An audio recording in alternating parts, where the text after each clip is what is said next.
నమస్తే గాయస్, మీ అందరికీ తెలిసే ఉంటుంది. నేను ఇన్స్టాగ్రామ్లో 100 days ఛాలెంజ్ అనేది ఒకటి యాక్సెప్ట్ చేసి నిన్నటితో డే 30 days అయిపోయాయి. సో అసలు ఈ ఛాలెంజ్ నేను ఎందుకు తీసుకున్నా, ఈ ఛాలెంజ్ తీసుకోవడానికి కారణం ఏంటి, నేను ఒకప్పుడు అసలు ఈ ఫిట్నెస్లోకి ఎందుకు వచ్చా. నేను బీటెక్ చదువుతున్నప్పుడు నా 3rd year ఫస్ట్ సెమిస్టర్లో ఉన్నప్పుడు నా ఫిట్నెస్ జర్నీ స్టార్ట్ చేశాను. ఎలా అంటే అప్పుడు నా వెయిట్ వచ్చేసి 97 ఉండే. 97 నుంచి ఆల్మోస్ట్ 78 వరకు వచ్చా. 9 months ఆఫ్ స్పాన్లో.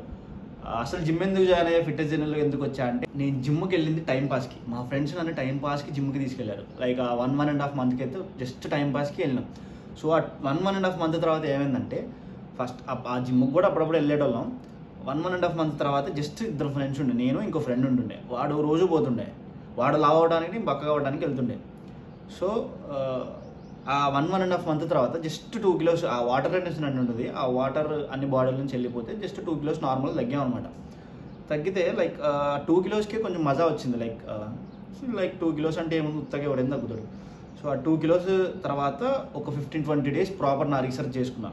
ఎట్లా డైట్ ఎట్లా పెట్టుకోవాలి, వర్కౌట్స్ ఎలా చేయాలి. మా ట్రైనర్ అన్న వాళ్ళు, నా పాత జిమ్లో అన్న వాళ్ళందరూ హెల్ప్ చేశారు. ఆ 1.5 months తర్వాత నేను ప్రాపర్ రీసెర్చ్ చేసుకున్న తర్వాత 3rd month నుంచి డైట్ స్టార్ట్ చేశాను. 3rd month నుంచి కన్సిస్టెంట్గా జిమ్కి వెళ్ళటం, ప్రాపర్ ఫుడ్స్ తింటాం. సో 3rd month నుంచి స్ట్రిక్ట్ చేశాను. మీల్స్ కరెక్ట్గా పెట్టుకోవడం, ఫుడ్ కరెక్ట్గా తింటాం, కరెక్ట్ టైంకి పడుకోవటం, కరెక్ట్ టైంకి లేవడం, ఏ పని ఆ చేసుకోవడం, ఏ రోజు పని ఆ రోజు కంప్లీట్ చేసుకోవటం, నా మీల్స్ నేను కుక్ చేసుకోవటం. సో నా లైఫ్ అంతా ఇట్లా బిజీ ఉంటుండే. ఆ 3rd-4th month నుంచి ఏమైందంటే ప్రాపర్ డిసిప్లిన్ అలవాటు అయిపోయింది. మార్నింగ్ 6కి లేవాలి, 6కి పక్కా లేవాలి. 6 నుంచి ఒక 10 నిమిషాలు లేట్ అయినా నా డే ఖరాబ్ అయినట్టే. 6కి లేవాలి, 6:30కి జిమ్కి వెళ్ళాలి, 8:30 కల్లా జిమ్ నుంచి రావాలి. జిమ్ నుంచి వచ్చి 8:30 నుంచి 9 మధ్యలో నా మీల్స్ కుక్ చేసుకోవాలి. 9-9:20 కల్లా కాలేజ్కి వెళ్ళాలి. సో 9 కాలేజ్ నుంచి ఈవినింగ్ వరకు కాలేజీ. మళ్ళీ కాలేజ్ నుంచి రాగానే మళ్ళీ జిమ్కి వెళ్ళేటండి, కార్డియో చేయడానికి, నా స్టెప్స్ కంప్లీట్ చేయడానికి. సో ఇలా నా డే ఉండే అనమాట. బిజీ డే అంతా బిజీగా ఉంటుండే. మార్నింగ్ నుంచి ఈవినింగ్ దాకా. ఈవినింగ్ కరెక్ట్ టైంకి పడుకోవడం. ఒక 3-4 months ఇట్లా అలవాటు అయిన తర్వాత ఏమైందంటే, నా మైండ్ నా కంట్రోల్లోకి వచ్చేసింది. ఎలా అంటే, ఇప్పుడు ఆ ఫుడ్ నాకు వద్దు అంటే తిన్ను నేను. ఇప్పుడు నాకు అది కావాలి, ఇవాళ తిన్న తర్వాత బాధపడి అది పెద్ద టార్చర్ లాగా అనిపించేది. తింటే టార్చర్ లాగా అనిపించేది. తిన్న తర్వాత అబ్బా అనవసరంగా తిన్నా, అది ఇది అనుకోకుండా proper 9 months neat clean diet, proper sleep proper చేసుకున్న తర్వాత 98 kilos నుంచి 78 వరకు వచ్చా. ఈ 9 months తర్వాత ఏమైందంటే, మా జిమ్లో నార్మల్ కాంపిటీషన్స్ పెట్టారు, స్టేజ్ కాంపిటీషన్స్ అని. స్టేజ్ కాంపిటీషన్స్ అయిపోయాక అనుకోకుండా ఆ కాంపిటీషన్ అనుకున్న టైంకి జరగలేదు. సో చిన్న ఇష్యూస్ వల్ల పోస్ట్పోన్ అయింది. సో ఆ రోజు అప్పటి వరకు స్ట్రిక్ట్ డైట్ చేసిన తర్వాత పోస్ట్పోన్ అయ్యేసరికి ఏమనుకున్నామంటే, ఇంకా టైం ఉంది కదా, ఒక 2 days చీట్ చేద్దాం, 3 days చీట్ చేద్దాం. సో అయిపోయింది. ఇన్ని రోజులు స్ట్రిక్ట్ డైట్ చేశాక వీళ్ళు క్రేవ్ ఫర్ సంథింగ్, మీరు ఏదో ఒకటి తినాలి, ఉండాలి అనుకుంటారు. కాబట్టి 78కి వచ్చాక ఏమైందంటే, ఇవాళ తిందాం, సరే ఓకే. ఈలోపు ఇంటికి వచ్చా హైదరాబాద్ నుంచి. ఇంటికి వచ్చాక ఫంక్షన్స్, వాటికి వీటికి, తర్వాత న్యూ ఇయర్ అయిపోయిన తర్వాత సెమ్ ఎగ్జామ్స్ వచ్చాయి. ఆ 1.5 month అక్కడ డిస్టర్బ్ అయిపోయింది. ఎగ్జామ్స్ వచ్చాక జిమ్కి వెళ్ళి డైట్ ఫాలో చేసా, కానీ స్లీప్ కరెక్ట్గా అవ్వట్లే. సో అక్కడ రిజల్ట్స్ కనిపించలే. తర్వాత ట్రిప్ వెళ్ళాం. తర్వాత ఫిబ్రవరిలో స్టార్ట్ చేద్దాం అనుకున్నా, అక్కడ చేయలే. తర్వాత ఫిబ్రవరి అయిపోయింది. సో నేను చెప్పా కదా, నేను December 1st రోజు కాంపిటీషన్స్ ఉన్నాయి. అది అయిపోయాక ఎట్లా అంటే, నా డ్రీమ్ ఫిజిక్స్ ఆల్మోస్ట్ బిల్డ్ అయిపోయా. 99% బిల్డ్ చేశాను నేను అనుకున్న ఫిజిక్ని.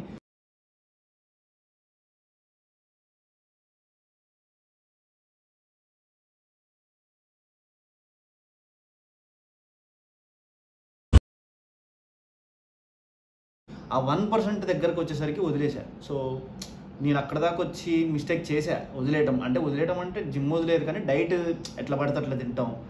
సో అట్లా జరిగిపోయింది. తర్వాత ట్రిప్స్కి వెళ్ళటం, ఈ సెమ్ ఎగ్జామ్స్ రావడం, ఈ 1.5 month డిస్టర్బ్ అయిపోయింది. అయిపోయాక ఏమైందంటే, ట్రిప్కి వెళ్ళినాం తర్వాత ఎలా పడితే అట్లా తిన్నాం, ఫ్యామిలీ ఫంక్షన్స్కి వెళ్ళి తిన్నాం. అంతే అయిపోయాక యూ హ్యావ్ టు మళ్ళీ వచ్చి జిమ్లో జాయిన్ అవ్వాలి, బ్యాక్ ఆన్ ట్రాక్ రావాలి. సో నేను ఆ ట్రాక్లోకి రావడానికి టైం పట్టింది. ఆ ట్రిప్ నుంచి వచ్చాక కొంచెం సెటిల్ అయ్యి అన్నీ చేసి జిమ్కి వెళ్ళా, కానీ డైట్ కరెక్ట్గా ఫాలో అవ్వలేదు. సో అక్కడ వచ్చింది mistake. So it's okay to fail, mistakes చేయొచ్చు. It's all about how you bounce back. నువ్వు ఎలా మళ్ళీ ట్రాక్లోకి వచ్చావు అనేది మ్యాటర్ అక్కడ. సో ఈ మిస్టేక్ జరిగిన తర్వాత నేను 8 kilos పెరిగా అనమాట. So we have to bounce back ఇప్పుడు. సో తిన్న రోజులు తిరిగినాం అయిపోయింది. ఇప్పటివరకు ఎంజాయ్మెంట్ అంతా అయిపోయింది. సో నేను నా మిస్టేక్స్ అన్నీ జరిగినాయి అని చెప్పాను. ఈ 3 monthsలో నా మిస్టేక్స్ని యాక్సెప్ట్ చేసి బ్యాక్ ఆన్ ట్రాక్ వచ్చేసాం. మళ్ళీ ఈ మిస్టేక్స్ ఇంకోసారి జరగకుండా, ఇంతకుముందు జరిగిన మిస్టేక్స్ ఏవైతున్నాయో ఇప్పుడు జరగకుండా మళ్ళీ 100% ఎఫర్ట్స్ ఇస్తూ బౌన్స్ బ్యాక్ మనం ట్రాక్లోకి రావాలి. సో ట్రాక్లోకి రావడానికి ఫస్ట్ నుంచి మళ్ళీ నేను జిమ్లో జాయిన్ అయ్యి ప్రాపర్ డైట్ పెట్టుకొని అన్నీ చేసుకొని స్టార్ట్ చేశా. అప్పుడు మనకి దొరికింది ఈ ఛాలెంజ్ అప్పుడు యాక్సెప్ట్ చేసాం అనమాట మనం. సో ఇప్పుడు ఈ 30 days ప్రాపర్, ఇంతకుముందు అయితే ఎలా చేశానో 9 months, ఇప్పుడు అలాగే 30 days నీట్గా బ్యూటిఫుల్గా అయిపోయింది. అక్కడ వరకు 30 days నీట్గా ఫుడ్ కానీ, మంచి స్లీప్ కానీ, రికవరీ కానీ, మనం ఎక్కడ మజిల్ లాస్ అవ్వకుండా ప్రాపర్ ఫ్యాట్ లాస్ చేసుకుంటా, కార్డియో చేసుకుంటా, అన్నీ ఆన్ పాయింట్ చేసుకుంటా 30 days కంప్లీట్ చేసాం.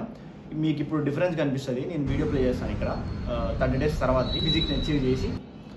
సో ఆల్రెడీ 30 days అయిపోయింది. More 70 days to go. See you on another day. Bye. Take care.